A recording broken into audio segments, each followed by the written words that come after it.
വിശുദ്ധ ബൈബിൾ പറയുന്ന വെളിപ്പാട് എത്ര സത്യമാണെന്ന് സമൂഹത്തിലേക്ക് നോക്കിയാൽ നമുക്ക് തിരിച്ചറിയാം. ഈ പറഞ്ഞത് ഇപ്പൊ ടെററിസം ആകട്ടെ, ഈ പറഞ്ഞതുപോലെ മദ്യമാകട്ടെ, anything and everything you name, ഇതെല്ലാം രോഗത്തിന്റെ ലക്ഷണങ്ങൾ മാത്രമാണ്. യഥാർത്ഥ രോഗം എന്താണ് മനുഷ്യന്റെ?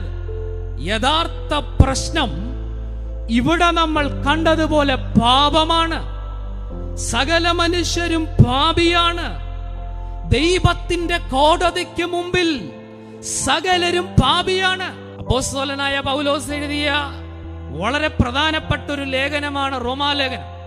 റോമാലേഖനത്തിന്റെ ആദ്യത്തെ അധ്യായങ്ങൾ വായിച്ചാൽ എല്ലാവരും പാപം ചെയ്ത് ദൈവത്തിന്റെ തേജസ് നഷ്ടപ്പെടുത്തി, നീതിമാൻ ആരുമില്ല, ഒരുത്തൻ പോലുമില്ല.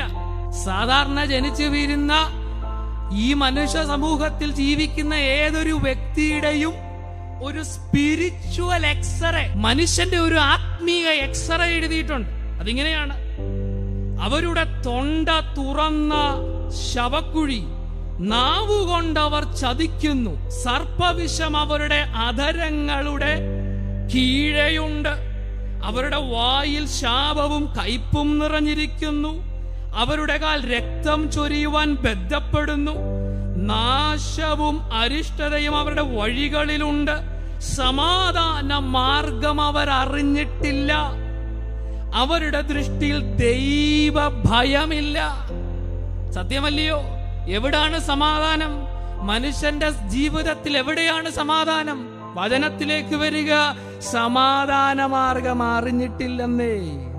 എല്ലാവരും പാപത്തിൽ ജനിക്കുന്നു, പാപത്തിൽ തുടരുന്നു, പാപത്തിൽ ജീവിച്ച് തീർക്കുകയാണ്. റോമാലേഖനത്തിൽ പൗലോസ് പറയുന്നത് ഇതിനോട് ചേർന്ന് നിൽക്കുന്നതാണ്. പാപത്തിന്റെ ശമ്പളം മരണമത്രേ. പാപത്തിൽ തുടരുന്ന, പാപത്തെ താലോലിക്കുന്ന, രഹസ്യത്തിലാകട്ടെ പരസ്യത്തിലാകട്ടെ, ദൈവത്തിന്റെ കോടതിക്ക് മുമ്പിൽ ഒറ്റ ശിക്ഷയേ ഉള്ളൂ, അത് മരണമാണെന്ന് തിരിച്ചറിയണം.